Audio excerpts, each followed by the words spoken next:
All right, welcome everybody to the 13th stream of DBB Live. Hope you've all had a great day so far. Ready to talk some Detroit basketball. As always, I'm Wes Davenport from Motor City Hoops and Detroit Bad Boys, and I am joined, also as always, by the Aussie himself, Jack Kelly from Detroit Bad Boys. And Jack, how are you feeling after the draft? It's been about a week, right? I'm feeling good, Wes. It's pretty much been the highlight of the year for Pistons fans the past 3 to 4 years. So I'm feeling good. It's nice to know. Like we'll get into it in a sec, but we know who the Pistons selected now at pick 5. There was so much discussion around who they should take, who they'll take, will they trade it. It's sort of nice to put that to bed and sort of now look forward to Summer League and getting to see these guys run around in, I guess, Pistons colors, at least the practice jerseys. So Kind of. yeah, it's exciting. Yeah, I agree. And just starting us all up here.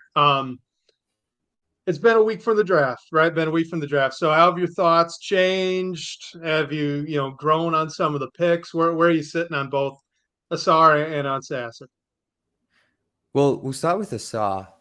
I think you and we actually released sort of our big boards a few days before the draft, and Asar was sort of, yeah, he was our least favorite of those 5 to 6 candidates. And I'm not going to shy away from that. I think that was just my personal preference. I think after learning more about Asar, seeing his interviews, and then definitely hearing Troy Weaver say he wanted to swing for the fences and go for that high upside guy, I love it. I think that pick, it aligns with what the front office put out. I see the sky high potential with both Thompson twins. I think they have some of the highest potential just with their athletic gifts, their size. The thing I love about the Ausar pick is he was, as it turns out to be, the best wing available for Detroit. Best true wing after we saw Cam Whitmore slide all the way down to 20, who was, I think, both our favorites, or at least my favorite. I think he was number 2 on your board. So Detroit walk away with the best wing prospect available, I would say. And yeah, I love the Andre Iguodala comparison as sort of a ceiling for Ausar. And I think sort of the connective passing he brings and the connectivity he can bring on defense just with his switchability. Um, and overall, the Thompson twins, like, they just seem like awesome kids who just are going to be in the gym. They're obsessed with basketball. I know this isn't a Ausar, but Amen Thompson, I think, mentioned in his press conference with the Rockets, he broke down sort of Cam Whitmore's game, I believe. And it's really cool to see that sort of level of, I don't know, just that sort of almost NBA nerd type stuff that we all love and everyone tuning into this show loves. So it's cool to see that passion for the game that they both seem to have. And yeah, and Marcus Sasser on the night, I think I was more excited about that than the pick at 5. He was one of my favorites, sort of. I didn't look at a heap of guys sort of in that second round, late first round range, but he was one of the guys I really thought could help this team. He's a senior. He's 22 years old, I believe. He can shoot the lights out. He's a dog on defense. I think it's sort of everything this Pistons team needed with a second round, late first round pick. Yeah, definitely. So I don't know, Jack. Do I start with the negative and with the positive, or do I flip that? Start with the positive and with the negative. Where do I Let's go? go positive. We're positive. Start positive. All right. So I was with you draft night. I was a lot more excited with the Sasser pick. Like when that came through, I was pretty pumped. Was less so with the SAR, right? I'm still just the same way. I think Sasser is going to be a hugely valuable rotation piece next season. I mean, coming in, he's probably he hasn't played a minute of any NBA basketball. He might be the best guard, shooter. He's going to give Burks a good run for his money there. And I mean, he is a phenomenal defender, given his size. Right, he fights even though he's 6'2". He's got long arms. He gets into people. He's strong. He's built pretty well. Excuse me. Still working through a little bit of a cough, everyone. So sorry for that. It's going to come up a few times. Um, but no, so he works his butt off on defense, knows how to do it, and I really think he could do it day one on an NBA level. Like I think he could be a pretty good rotational bench guard defender day one in the NBA. And like that's really high praise for a rookie. Not a lot of rookies are even passable. And I think he can be slightly more than that as your, probably fourth guard off the bench. So I think that was just a hugely valuable pick, especially at 25. You probably I probably could have taken him at 20 and felt good about it. So I thought Sasser was just an incredible grab there at 25 for Weaver. I am still just as worried about everything with Ausar as I was before the draft. So I'm like you said, we all put out our big boards. We had him there at the excuse me, at the bottom. And I'm not going to run away from that either. I still I would have taken Walker over him. Obviously, with how Whitmore fell, need to revisit that, right? Because we don't have the medicals, we don't have the interviews, we don't get to hear from his coach, so we don't get all the intel. But um, with Asar, the athleticism still makes me a little bit nervous. He seems a little stiff. He doesn't get all the way to the hoop. Definitely not as much of his brother as his brother did. And I know you can't compare them apples to apples, but he was still a 6'7" phenomenal athlete playing against 17-year-olds. Like he should have gotten all the way to the hoop, and he just didn't. He settled for his floaters and for his pull-ups a lot. He's got, maybe one or two moves when he gets downhill, and he can't shoot off the move either. At least right now, his hips are way too stiff, his form's too robotic for that. So, and then obviously the jump shot. There was that video going around of his most recent workout. It looks like he's tweaked with the form a little bit. I'm still a little bit worried about how just mechanical. I would say everything looks. Seems kind of like he's forcing it, but listen, like the one thing you could say about him is he's going to come in and he's going to put a lot of effort in on the defensive end. And I mean, that's immediately valuable to a team that doesn't have a lot of wing defenders. So I'm still going to be in the boat where they ought to start him day one. You're invested so heavily into now that group of four guys, right? With Cade, Ivy, Asar, and Duran. Long term, all your success is going to come from them. So I'm still definitely in the boat. You ought to start Asar right off the bat. Um, I think you just ride with them, and obviously I'm going to hope for the best.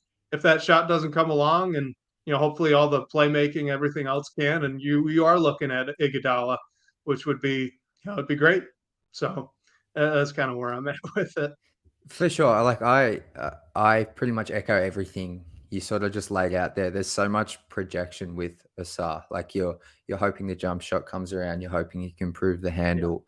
Um, you're hoping because that will open up the offensive game for him. Um, but you're right. Like the huge. defense should be there from day one in terms of from an effort standpoint.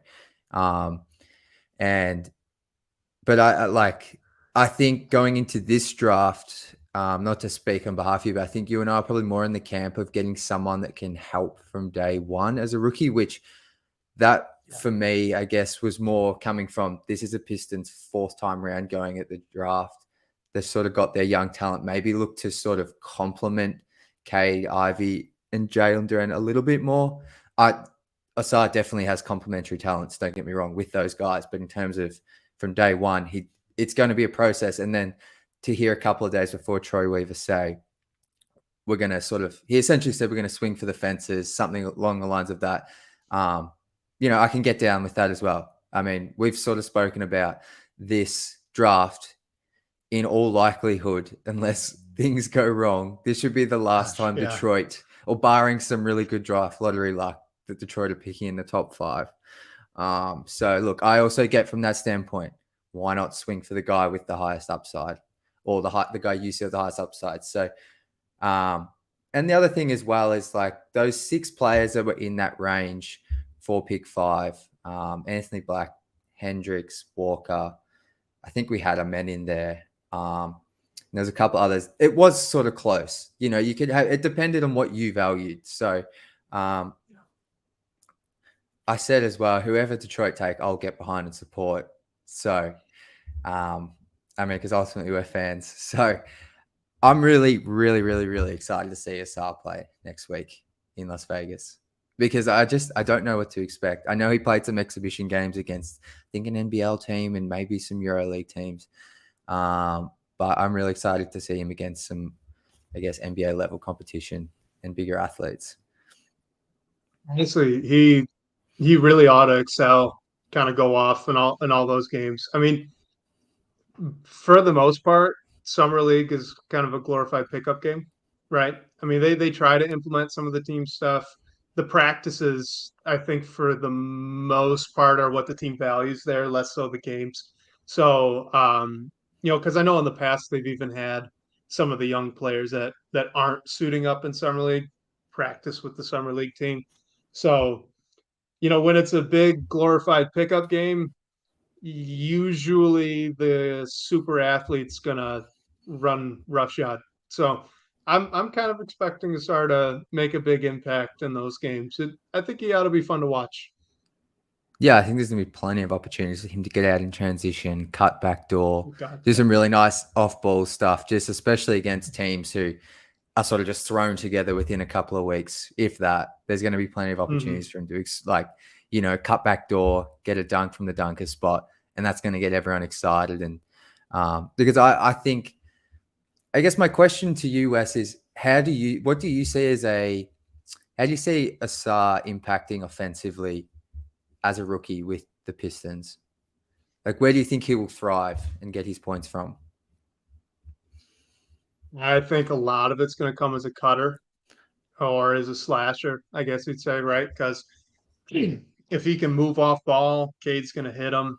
And if he can rip and go, he should be athletic enough where if there's enough movement going on, if he's near enough movement, that there's, even if a guy's sagging off, he can still get through. Um, he really, a lot's going to open up for him if he can just be over 30% from three. If he could at least make guys think about being near him, he's gonna get a few buckets off of just ripping straight line drive right by him. So I think those are going to be his two primary ways of scoring. Um, I would like to see him as a pick and roll man, honestly. I think he could be kind of fun in the short roll. I don't know how much of the live dribble passing I buy, at least right away, but he does have some vision. And if he could use that as a short roll passer, I think that could be a lot of fun. You could do some creative things with that. And then, like you said, he's athletic enough. You could definitely sneak him into the dunker spot. Um, I don't think he's going to be taking a lot of dribble handoffs, though. I don't think he's getting a lot of pick and rolls as a ball handler. At least just not right away. I don't see that being something he's doing day one in the NBA. It could come. It could come. But that's where I'm at with it. I agree. And I think a lot will come in transition as well, obviously. That was the one thing, like Yes. I Yeah. had some so my major concerns with Asar, just going back and watching a ton of the OTE stuff, was just a lot of his finishing and I guess even a lot of his assists came in transition. There wasn't a lot in the half court. So, Yeah. which as a rookie, I mean, I wouldn't expect him to do a lot in the half court. It's going to be an area of growth for him. So, but in transition, he did run the fast break well. Like that's something in Detroit. I know, at least in our DBB group chat, and watching the Pistons run a fast break in the past decade has sort of just been It's a an train wreck adventure. at times. Yeah, it's been, and some of that's because there hasn't been a lot of athleticism at the guard position or the wing position. Like I know I've had Hamadou Diallo, but so just having someone who knows how to fill the lane correctly, or at least if they're grabbing and going from the defensive rebound and taking up the court, they know to get to the center, hit the outlet pass. Like I think there's a lot of value in that. Someone that can do that, and I did see that in the OTE stuff. So I think he's going to, do a bit of damage in transition, and then as you laid out, some of the other stuff he can do off ball in the half court. He should The be other able to guy, run with Ivy. He yeah, should. those That two. should be a lot of fun if they break out. That should be fun. Yeah, those two. That's going to be really fun. Both can pass. Yeah, real dynamic. I was just going to ask, what are you sort of actually touched on it, but your expectations right now with the roster construction for Marcus Sasser as a rookie? I think he's your backup point guard. I just full stop. I think he's your backup point guard, and then your decision to make is whether you'd rather have the defensive pairing and have Killian Hayes playing kind of off ball, on ball, as your combo guard next to that, or if you're really leaning on Burks for his shooting. Looks to me like they kind of made that decision. I mean, they didn't have to pick up Burks' option, and they just did. So I think Killian's kind of odd man out right now.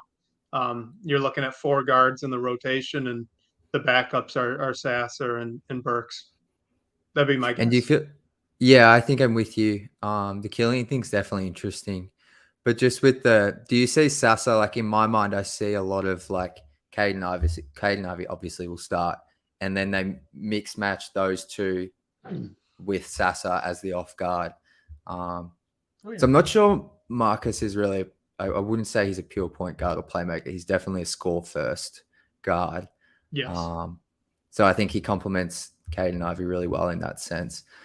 I would maybe have some concern with the Sasser and Burks playing together because Alec Burks, like, I don't think I was a massive fan of Alex Burks last season. Like, I want the team to keep him, but watching him play point guard was touch concerning at times. So, Yeah. but I think with those four guards, you got plenty of scoring, bit of defense, and they all complement each other pretty well.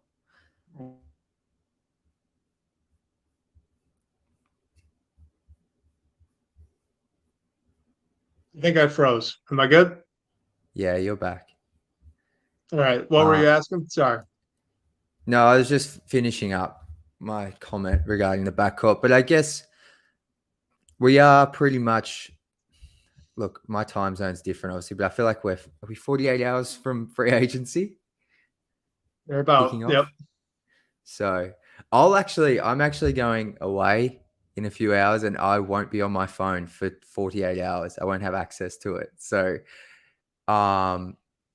that's going to be really interesting. I'm actually excited because there's so many rumors this time of the year. It's so hard to keep up with what's real, what's not. I guess we did have trying to some read into betting lines for absolutely no reason. betting It annoys lines. me to no end. There's certain reporters you can trust, certain ones you can't. It's a really tough time of the year, but we did have some sort of free agency news, which I wanted to hit off, and we'll lead off with some comments here from Al Blouses. How are we feeling about Burks, Livers, and Eugene Omorui's options being picked up for next season? Oh, I missed Eugene. His was picked up too? It was, yeah. James Edwards confirmed it a few hours ago, this morning at least for me. That's really interesting. I obviously didn't know that yet. So reacting live. Burks and Livers, I thought were expected. I think both of them are. Burks is definitely playing. I think Livers is going to get a chance to earn a spot. I don't know if he's a guarantee right now, especially if they're going to sign another wing or kind of combo forward. Man, Omarui though, that's surprising. I guess I like keeping him around. I mean, it's a cheap contract. If he's like your 15th man, and in an emergency, you absolutely have to play him. Sure, that's great. It's just surprising to lock up a roster spot this early because they're at, I think, 13 now, 13 guaranteed spots, and there are only, two left now. And I know James Edwards keeps saying that Magruder's probably coming back. Yeah, he's very big on that.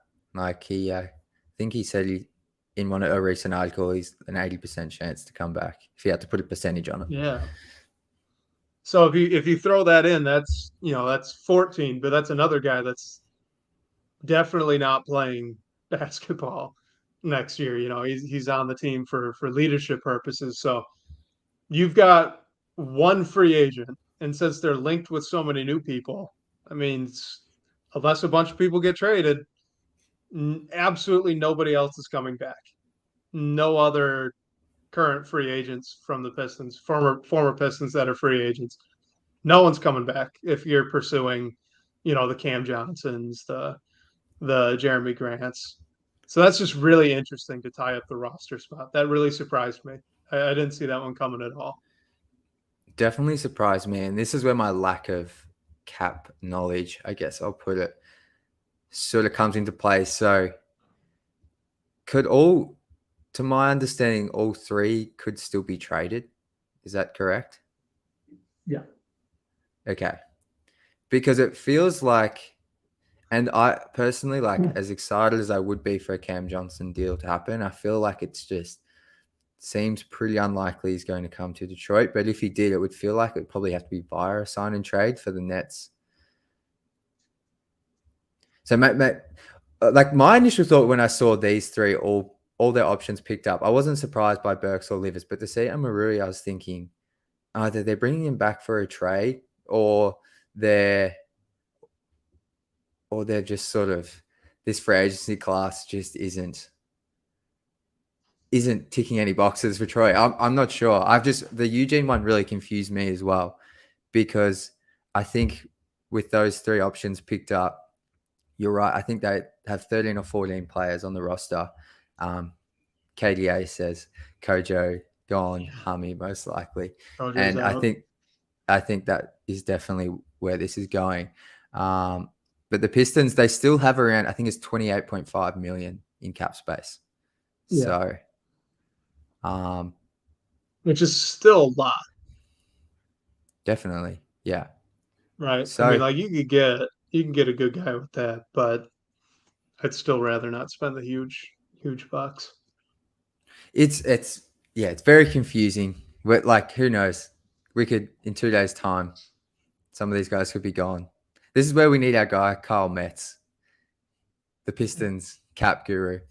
But in terms of how am I feeling, For sure. I For sure. like happy to have Burks back. I think if this team's going to win next season, you need veterans. You need veterans that can put the ball in the basket, guys that can score.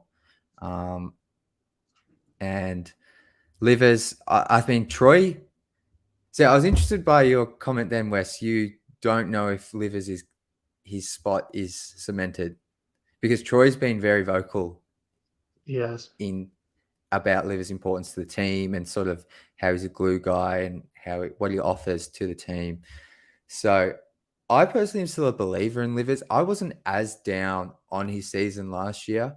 I think where the thing with Livers is the health for me. He just cannot stay on the court. So I think he's 24, maybe turning 25 this season. At some point, injuries, you sort of they really start to add up. So that's my concern with Livers. But I would be in favor of 1.8 million keeping him on the team for next season, if that's all it's going to cost. So the only reason I say Lever's spot he's probably going to have to earn is only like you look at that forward rotation right now. You've got Bojan, you've got Ausar. They're both going to play for the most part. Let's say they're both threes, right? So then at the four, Stewart's going to play a lot of time at the four, and I'm cool saying Livers is your backup four in this situation. But I mean, Bagley's sitting there too, and he's getting paid a lot of money. He's probably going to play some basketball next year if he's on the team. Um, you could shift him up to the five, but Wiseman's there too, and they also talk really positively about him. I just there already aren't a lot with the forward minutes to go around. And then if you do add, like, let's say, okay, you add like someone just said it, Dylan Brooks. Cool. So Dylan Brooks now is your backup three. You push Bowie onto the four with Stu. Well, now where's Livers? Where's he gonna play? Right. So he's gonna have to beat someone out, I think, in order to actually get the minutes, unless they're gonna go 11 deep. But I don't know why Monty would. Yeah, I agree with that. I definitely agree. He's going to have to earn his minutes. I think a lot of players are going to have to earn their minutes this season, just with the direction the team's looking to head. But yeah, that Eugene Omoruyi signing or picking up that option, that's definitely very interesting. Especially because RJ Hampton was waived. I didn't expect RJ to come back, but then to see Eugene's option picked up, I don't know, maybe they're just trying to solidify some wing and I guess back up big depth. But I guess we'll find out. We'll see what Troy has in store. Moving on to the next question here from Cody. Shout out to Cody. Yeah, shout out. Shout Love out it. to Cody. Thanks for the support. Do either of you guys feel like a trade might be brewing a bit? Roster is looking a little crowded. Super excited for free agency. Well, I mean, like I was just saying with Livers, right? The forward room's already a little crowded, and they're definitely looking at adding someone there. The guard room has five guys that could probably play. Only four are, and you've got I'm going to throw Bagley in at the five, so you've got three centers that probably want or deserve minutes. So I mean, none of that's a bad thing, right? I mean theoretically that should be the case if this team is any good next year. There should be a lot of guys on the roster that you look at and you go, yeah, I'd feel really good about them getting minutes, right? But right now it does seem a little packed. So I do think there might be one coming. I don't know if it's like what you were saying earlier with the sign in trade. I could see maybe that coming across, but I could also just see trying to consolidate something too. You know, I mean, if they don't love the free agency class, which I don't, so I kind of hope they don't as well. But if they don't love it, you know, I could see maybe them trying to package a couple assets together to upgrade that way instead of trying to spend money. Yeah, I could definitely see a trade coming around the horizon, especially Yeah, once the bills get thrown around in free agency. yeah. I feel like either the backcourt and front court, as in the big men department, is it feels like there's one player too many there. So I would be pretty surprised if either one of Marvin Bagley, James Wiseman, or Killian Hayes and Alec Burks, if one of them isn't traded in the next, I guess, during the offseason. I feel like there's just an extra player or two there, and players there that wouldn't be okay with not having playing time. Essentially, I feel like there's, like you mentioned, I can't imagine Monty Williams playing 11 deep. I think you want to keep that around 10 players for the regular season, for the most part. So it feels like Isaiah Stewart's going to get an extension. So yeah, Marvin Bagley or James Wiseman. I actually saw, so Bryce posted this on Twitter. I think he did a poll. Who would you prefer as the backup five, Marvin Bagley or James Wiseman? I couldn't believe the results to that, Jack. He and we were DMing about this. Because I was floored. I absolutely could not believe it. And I asked him, I said was, everyone knows that you said prefer, not expect, right? I think most of us expect it to be Wiseman, but Bagley has played so much better than James Wiseman in during his entire time in Detroit. Like I would vastly prefer it to be Marvin Bagley as your backup five. I don't even think it's close. He's played better basketball and he's proven it. He's not theoretical, right? Now, the argument is probably long term, right? You know, you're trying to make the long term gamble. You're banking on the growth in a couple of years, but right here, right now, I mean, Marvin Bagley's the better player because he knows how to play. And just to clarify, You know, for me, the but people yeah. listening, what did the results end up being?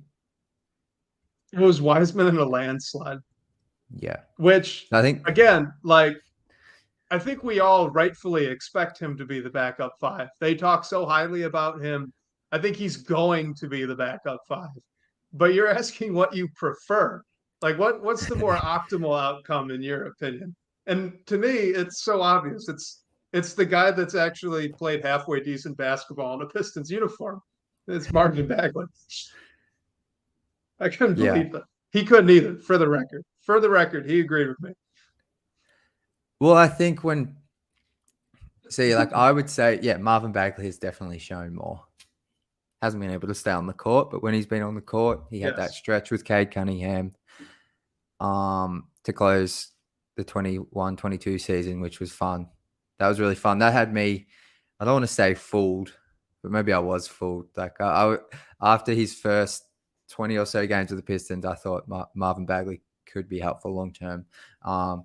So I think he's definitely shown a lot more. And when he was on the court last season, he actually did have some really solid games. There's always going to be the defensive issues with Marvin, but in terms of just production, he brings it 2 out of 3 games. Like I think in terms of rebounding, scoring, like he will give you that if he's given the chance. James Wiseman, on the other hand, is completely is a bit harsh, but is predominantly theoretical at this point, as you said. But I think when people see those kinds of polls, they immediately just project into the future, like what do they want to see, or instead of just looking at it as the 2 players, who would you prefer day one? It's sort of like, well, Wiseman, they both were second overall picks, but Wiseman's still the shiny and new toy to an extent. He's Troy's favorite. Well, sorry, I shouldn't say Troy's favorite, but there's that element to it. So, I mean, James Wiseman, from everything I've heard on podcasts and seen, he's going to be playing more than one summer league game as well. So, I think that's great for him. I mean, honestly, like, okay, I was just ragging on Wiseman there. Like, I'm open to him. I'm open to giving him a shot. He's got all off season here. He can pretty much turn his whole game around, come in next season and end up being a really great player. He's got a lot of physical talent. I'm open to giving him the chance. Okay. So I think him playing multiple summer league games, I think he should play all 4. Like he's still a guy that's gotten the same amount of minutes in his career as Jalen Duren. The thing he needs is reps. He needs reps, as many reps as he can get. So if he can play all 4 games, if he can start them, I mean, if they can play them 30 out of the 40 minutes, I think that'd be perfect for him. I think that's exactly what he needs.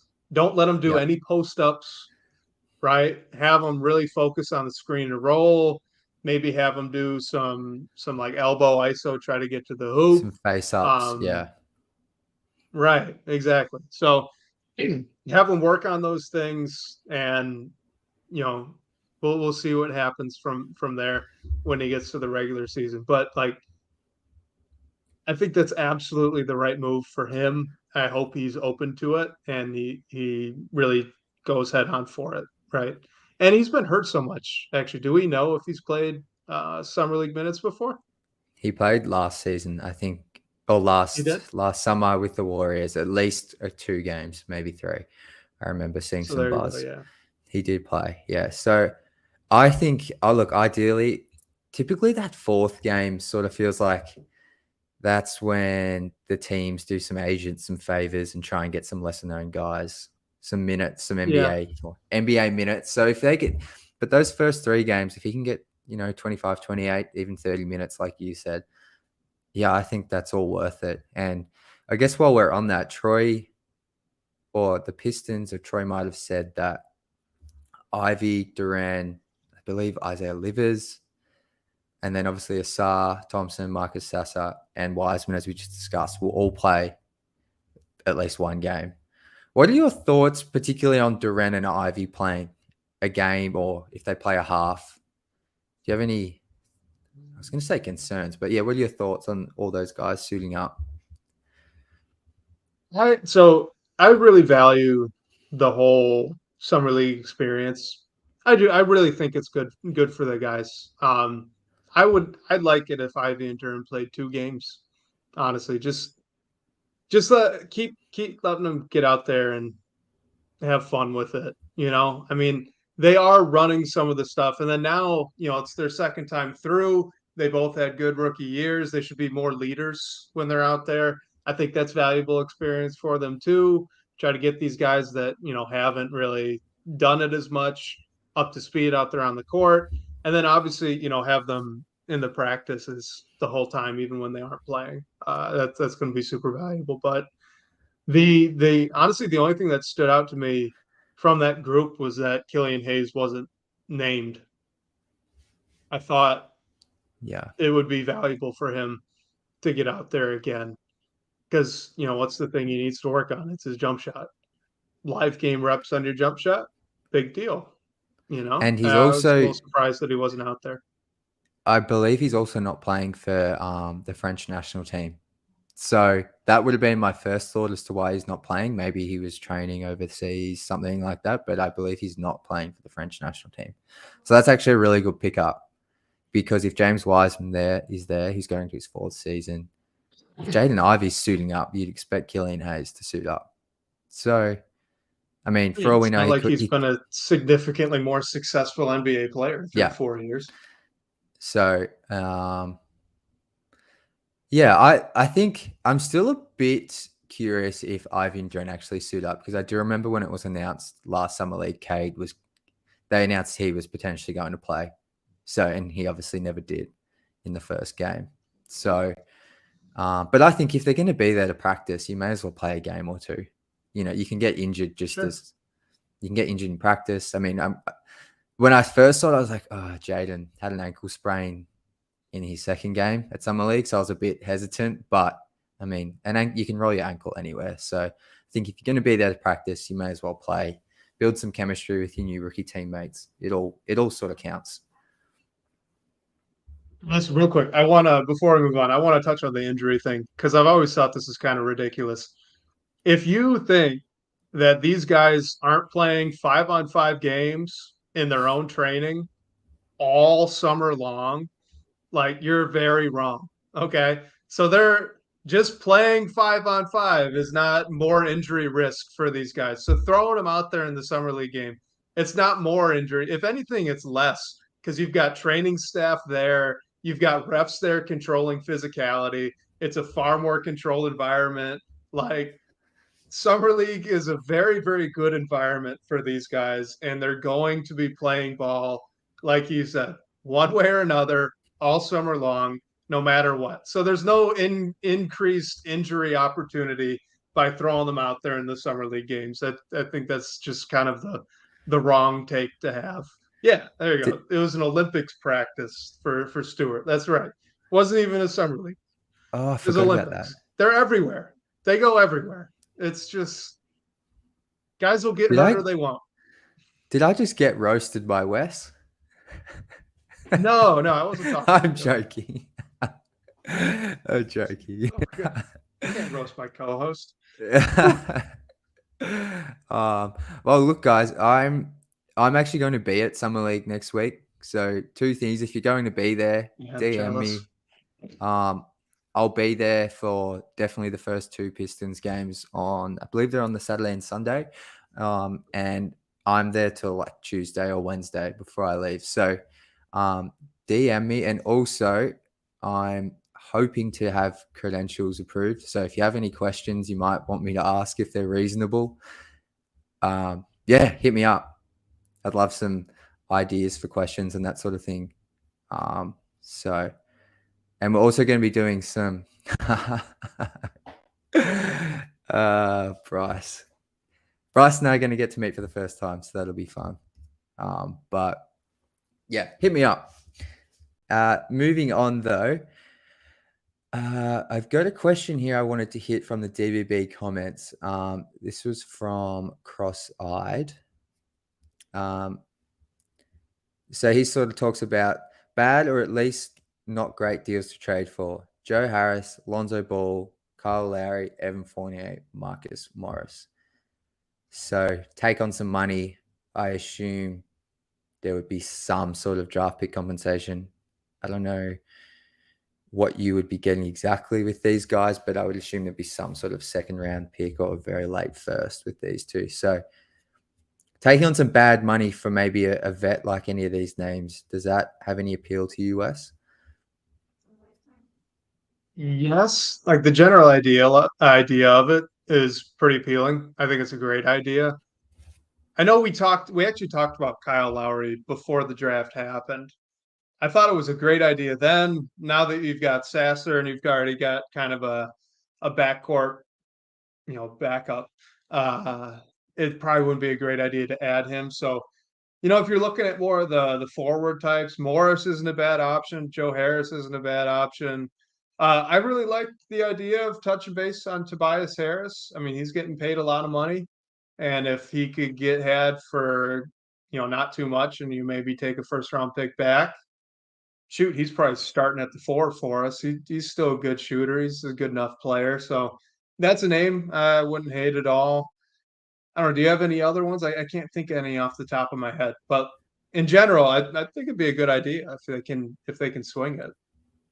I'm definitely not opposed to it. I mean, goal number one, if I was GM, is to sign Cam Johnson, even if it's like that would be number one priority. But at the same time, like, I mean, because ultimately you do have to spend that money. You can't just have 30, 40 million in cap space. I think you have to spend 90% of the cap, maybe more. Yep. So you do have to put that money somewhere. And if that means taking on an expiring deal or a 2-year deal for some picks, I'm also not opposed to it. Gordon Hayward, that I assume that's who KDA is referring to. Yeah. That is a guy, I believe he has 1 year, 40 million remaining. So that's definitely, I I mean, would do that. if you strike out on, Cam Johnson, you're unable to swing a trade for a wing, and I'm not opposed to doing something like that. Particularly if they're a veteran that's shown in the past they can shoot or do a bit of playmaking, something to sort of support Cade and Ivy, take a bit of pressure off them. Because as much as we believe those two are going to be really special, or at least, all-star type players, I still think they're definitely in the developmental phase of their careers. So if you can get a veteran that can take some pressure off them, I'm down for that. All right. But Let me know if this is like way too hot of a take, but I would rather have Gordon Hayward and a future pick with that contract rather than paying Cam Johnson over $25 million for the next 4 years. I think if you tweeted that, it'd be a hot take. But as a rational fan, I get it completely. I mean, Gordon Hayward, if he can stay healthy, he's still a Mm, very good player. He could pass. he's a He very can good play a lot of player. spots. I mean, I think He's he'd be actually. your backup. You think Hayward would be a backup? Yeah, just with the injury history, I'd really want to limit the minutes.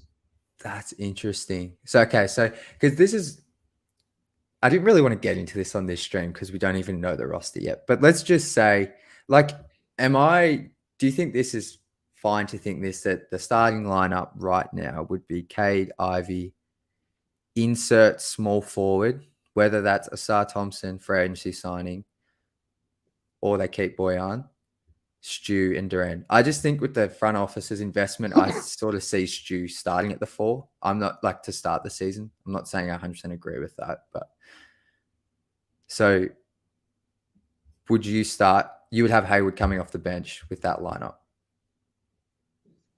Yeah.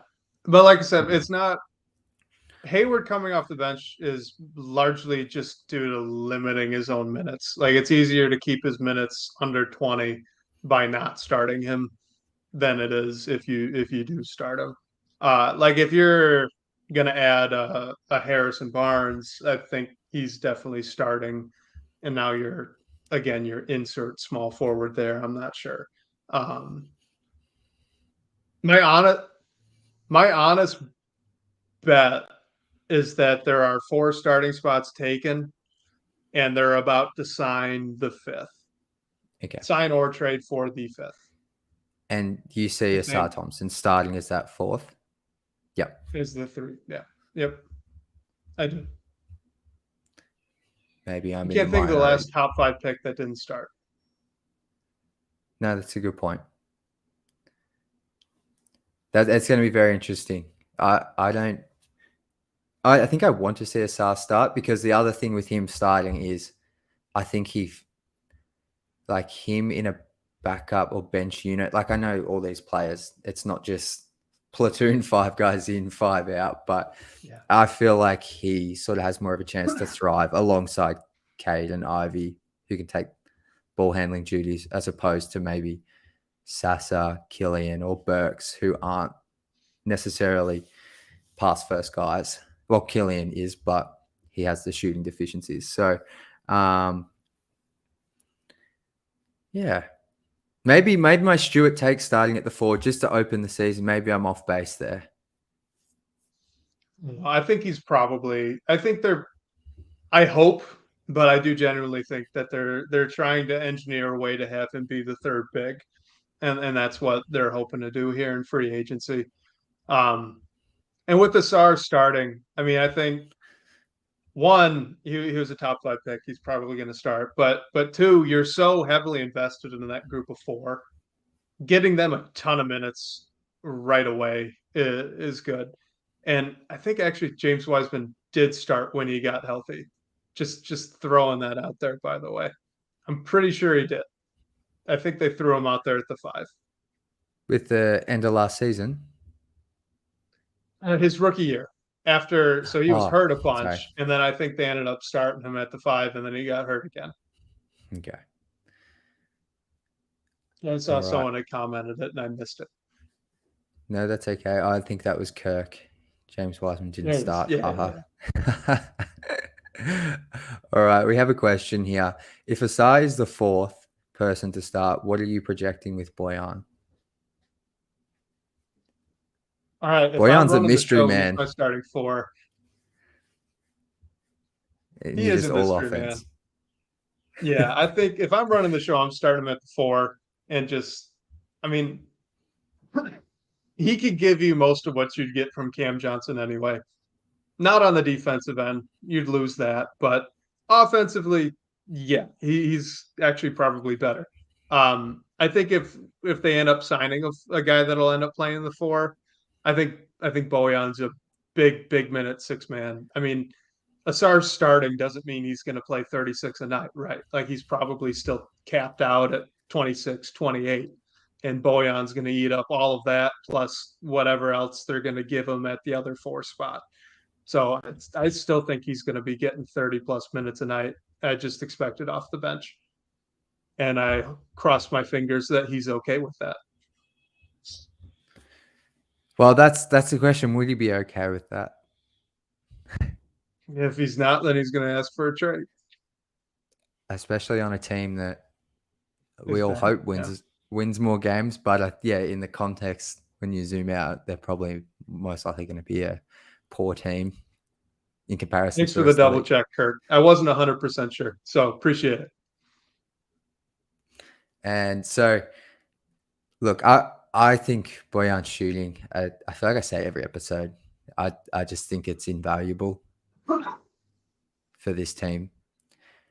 I do get a little bit concerned with him starting at the 4. Just the rebounding scares me a little bit. But I guess Ausar Thompson, Ivy, Cade, they would really have to help out on the glass, which I think they're definitely capable of. They're all got pretty good height. Ivy's what he lacks in height, he makes up in athleticism. So, yeah, that might be the lineup. Just imagine off the bench the trio of Sasser, Burks, and Bojan. Some serious firepower. All of them pushing 40% from 3. That's pretty nice. That'd be pretty Marcus nice. Sasser, like, he shot the cover off the ball. He shot like 50% on unguarded catch and shoot threes. I know it's open, but it's like 50% is nuts. Like, Can't leave him. and he shot like 40% on guarded 3-point attempts. 40%. That is ridiculous. Like, so those 3 guys, you can never have too much shooting, but I feel like they've made up so far for some shooting deficiencies last season. Now it's just about trying to shore up the defense, which actually leads us to another question from the DBB comments from Team Rap. In light of Weaver's pronouncement of how he envisions the team, is it easier to have a team designed for defense and then add shooting, or a team designed around shooting and then add defense? That's a good team building question. I don't know which way I'd lean because I can see it either way, right? I mean, you could gather a bunch of shooters and then sign a bunch of cheaper free agent wing guard defenders. The one thing that's going to be really hard to find is that big defender, right? Finding someone that's switchable that can protect the rim. That's pretty rare. You're either drafting or paying a pretty good premium for that. It's not something you just like at a whim add. But I think all right, I think I'm gonna pick an answer. I think it's easier to design your team for defense and then add shooting because there's no shortage of like minimum level guys that could shoot close to 40% from three.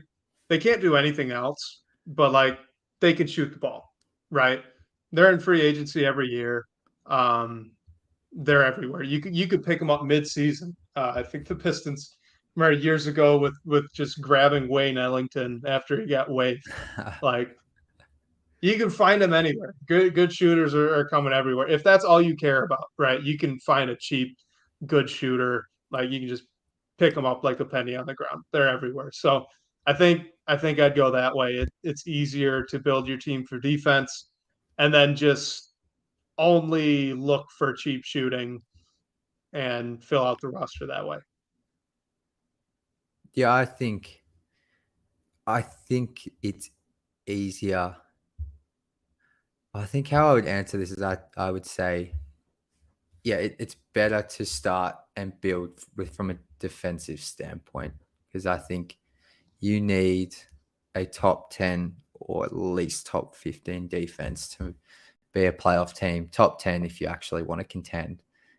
Um, so, and like you said, there is minimum shooters you can add and build out your roster around the edges. Because if we're being honest, those players that can shoot 40% or high 30s on high volume, as well as bring other stuff to the table, like pretty rare, and they're gonna cost a boatload.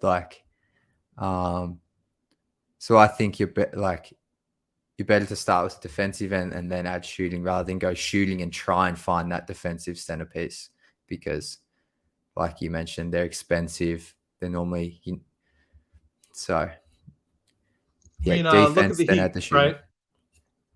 Their core stars are all very good defenders, and then they just build out and filled out the rest of the roster with undrafted shooters. That they They did. they kind of did exactly what Team Raft's talking about.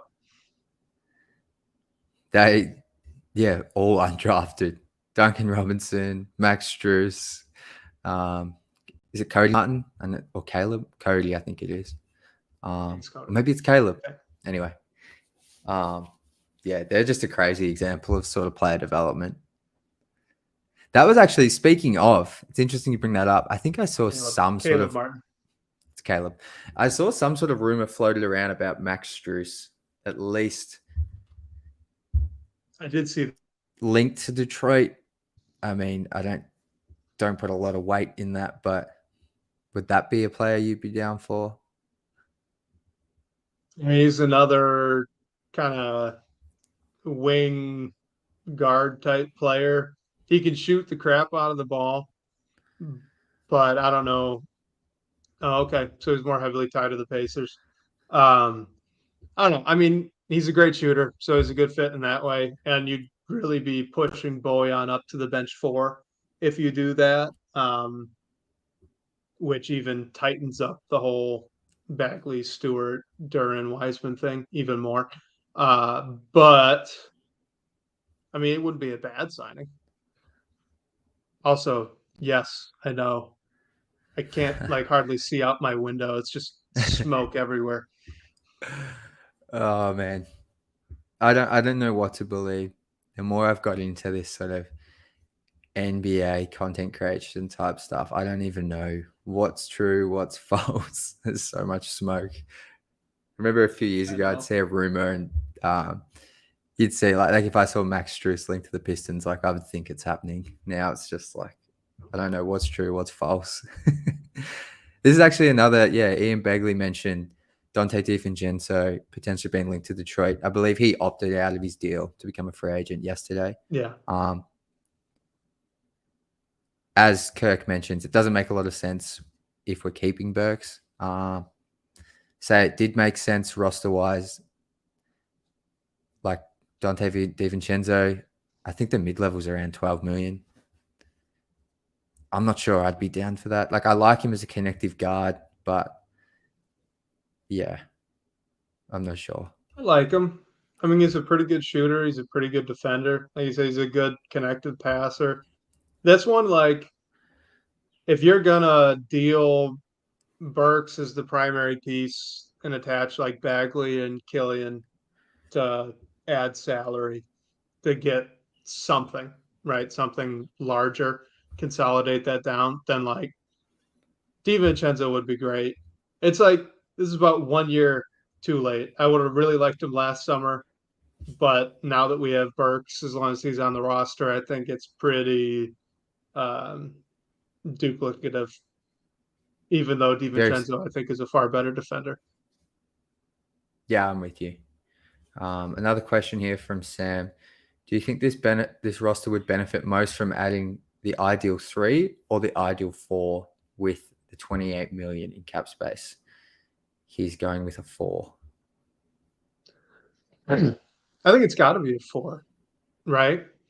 I mean, if you're looking for like the ideal long-term answer, if you're really going to hit that home run and get the fifth guy to this core group of 4, then it has to be a 4 because you've got Cade, you've got Ivy, you've got Duran. That's your 1, 2, 5, and then you just drafted Ausar, who's a 3. So the only long-term spot left is the 4. Um, so yeah, I think the answer has to be you're going to try to find or add the ideal 4 with that $28 million. To me, Cam Johnson's definitely a 4. He's Yeah. a combo forward, but I'd rather just offensively. I don't trust his handle as much, so I'd rather be playing him at the 4. Um, I don't think he's ideal. A lot of that is a health concern. He's 27 already, so he's not young, which isn't necessarily a bad thing, but he's also only been in the league 4 years. And he's already 27. It's just kind of wild. I wouldn't be a huge fan of Cam Johnson. I get it if they do it, and he's a very, very good player. That would solve quite a bit of issues, right? He's a good defender, he's a good shooter. He can make some nice passes as a secondary guy. Um, I just think 28 or anywhere approaching that is going to be a bit of an overpay, and I don't really want to do it. I don't know where are you falling on the question, and then with Cam Well, specifically.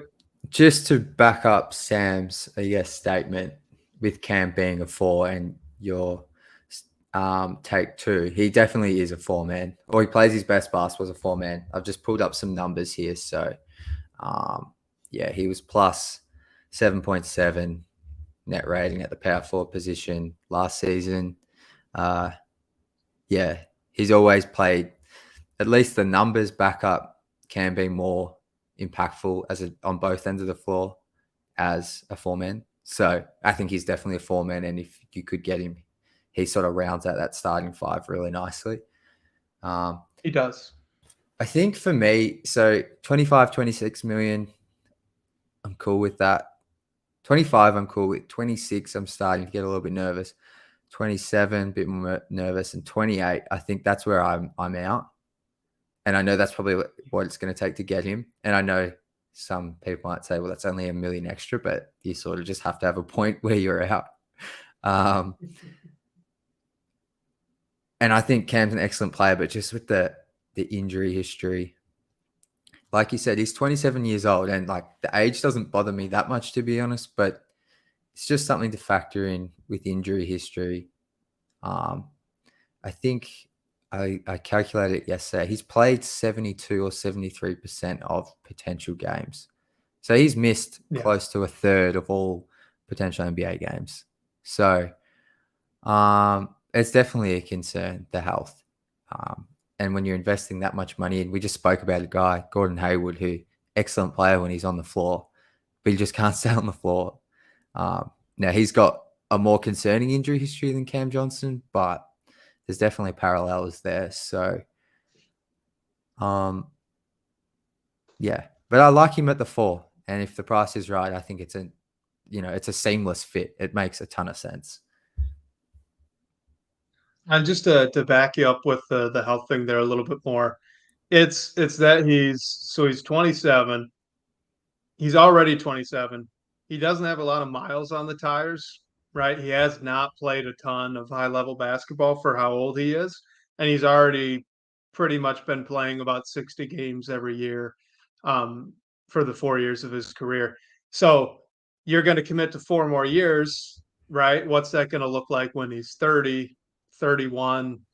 If you re sign him and you progress further on, point is he's already a low mileage player and he's having these injury issues. So as you continue to add miles on those tires, does it deteriorate even more? Not sure. It's just something to be a little bit concerned about and to monitor for him.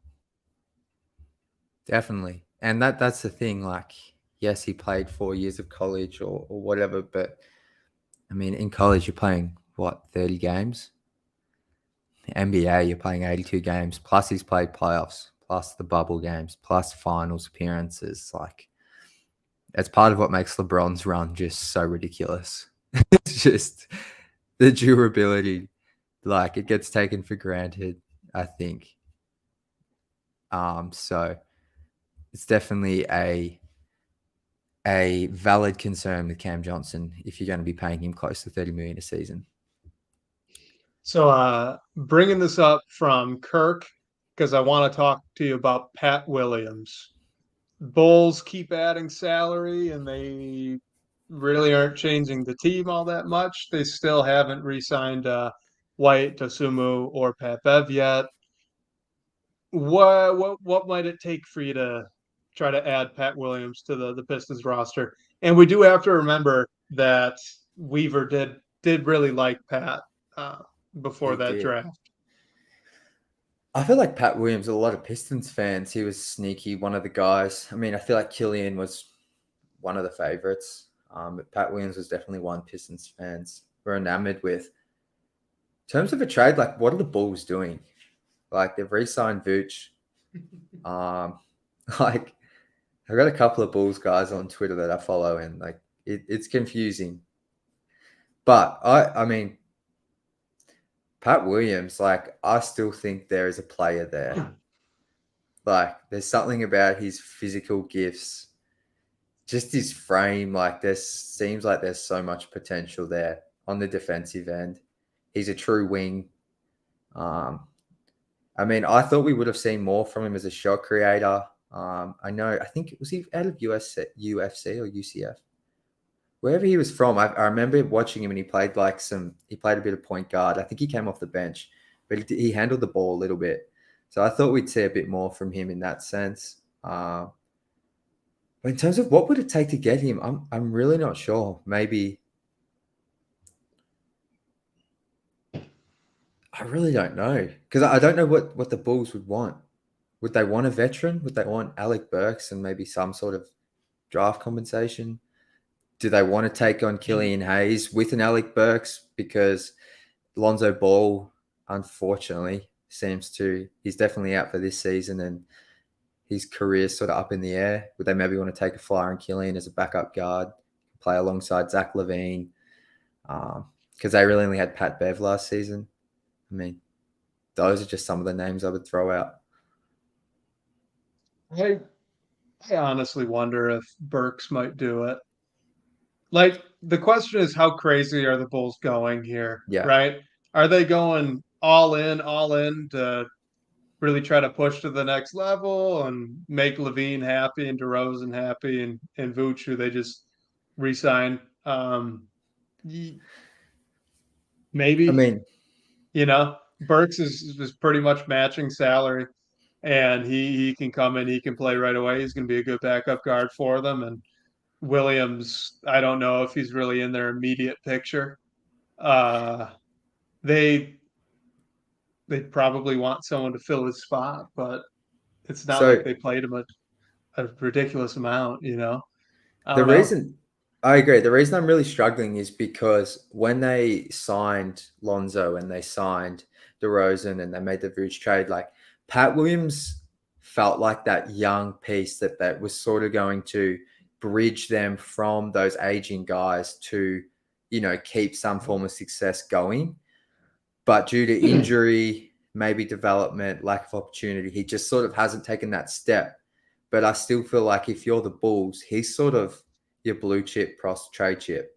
Like, so would Alec Burks. Like, that's why I'm struggling, because I feel like their value on Pat Will internally would be much higher than probably what he's worth, simply because I think they have all their picks back now after that Booch trade, but just trying to match their level of internal value with what he's sort of shown in production wise. That's where I'm struggling. I don't know what would cut it for the Bulls. And someone throws out here, taking on Lonzo's money. Like, he still has 2 years, I think, $40 million left on his deal. So yeah, and that's unfortunately may not play a minute of it. So that's a pass from me. The thing with Pat Will too is that he's the Stu draft class, right? He's Killian's draft class. He's up for extension. He's no longer like blue chip trade value for them. He's very quickly coming up on becoming, do we just let you leave or do we re-sign you situation. And they're running out of time with him. I'm gonna monitor it. I'm curious to see what they're gonna do. I'd like Pat Will. He's a good player and good enough potential left. He'd be a good fit at the 4.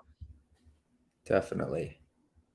It's sort of like those third-year players go, like, if they don't get the extension and then they don't start to show a lot in the first 20 to 30 games, trade deadline is normally when they're moved, because you aren't going to pay them. So maybe there's a trade there. Someone to keep an eye on. Question here from Erwin Raphael. We either said we have to be careful bringing in free agents that deter us from finding out who our guys really are. Wouldn't signing Cam deter us from finding out if Stu can be a 4? It's a good question. So I think it is a good question. I think for me, the short answer is no, especially because Stu would be primarily playing as your backup 4, right? So he's still getting a lot of minutes at that position. But even like deeper than that, I don't think. Excuse me. I don't think there's really much left to figure out with Stewart. I mean, even with him as a 4, we saw it already, and it was in short minute bursts, and he flashed here and there. Right now, we know what it can be. We found out what it can be. We just now need to discover if it's consistent. That's his next step. And whether he's starting or whether he's coming off the bench, I don't think I don't think there's really any difference in that. You still just want him to be able to shoot 3 consistently, and then when teams close out on him, drive to the hoop and either finish or make a pass, right? Like, if he could do those 2 things on offense, in addition to setting some screens and rolling, and being a short roll passer, then like, great. He's good enough for the 4. I don't think anything in free agency is going to get in the way of that. You're not going to sign 2 power forwards, right? They're not going to probably sign 1. Yeah, and unless Erwin's sort of referring to Stu being a starting 4-man, all I would say to that is that I still wouldn't think it would impact a decision on Cam, because I probably would think, if with all, like, the Pistons are being linked and rumored to be offering Cam a substantial offer already. Like, there's been enough people sort of tweet that out and confirm it that seems like a real thing. So if they're already in that thought process of offering Cam money, it's to start at the 4. And I would say my guess internally would be that they see Stu as a backup 4-5 long term, which is, I think, what most of the fan base sees him as. Well, I think that pretty much does it for the questions, unless anyone has any last-minute ones. I did have a question I wanted to ask you, Wes, but it sort of slipped my mind, to be honest. I guess I got a question to close this out. All right.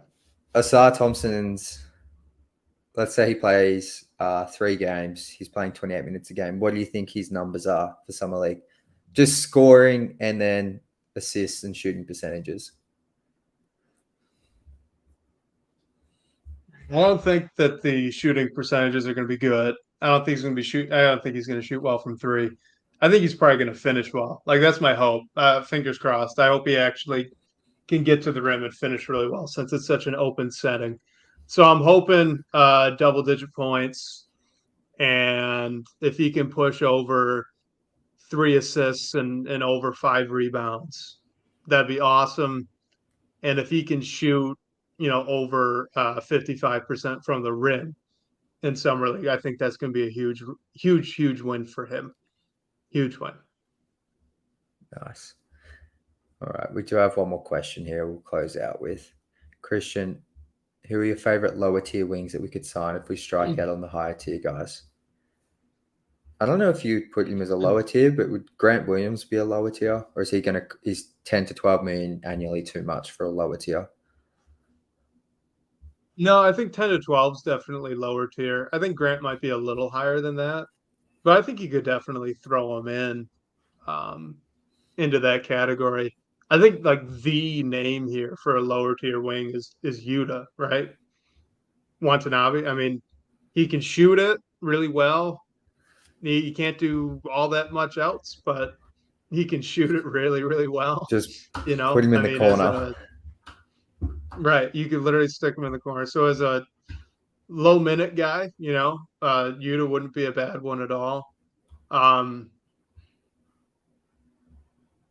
this free agency class just isn't great. I don't know. Any names pop up to you? I'm gonna see if I can look and find some. Yeah, look, the name it was Torrey Craig, but I would say with the way the Suns are set up, he would definitely be going back to Phoenix because they would want to retain as many players as possible. Yeah, Yudo Watanabe has been sort of the name thrown around a lot as that cheaper wing option because I don't think there's. I mean, Kelly Oubre's name's been thrown around. Particularly, I've heard his name discussed as like someone you would offer 20 million, 25 million just for one season only if you strike out, which, I don't mind that. I think he's a productive player that can score. I don't necessarily think he's a lockdown defender, but he's also someone who gets in the passing lanes. He gets steals. He's a pretty big body. His 3-point shot seems to waver. I think he shot like low 30s last season, but we've seen him against the Pistons knock down like 8.25.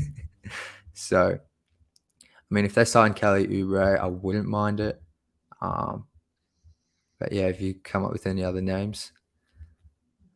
All right, found one, but this is real deep cut stuff there. All right, so um, Georges Niang, 40% career 3-point shooter, doesn't do much else. Played in Philly last year, 8 points per night. Oh, Niang. Yeah. Yeah, Niang. I don't know. There's one. He's He shouldn't be too expensive. He could shoot. He can shoot.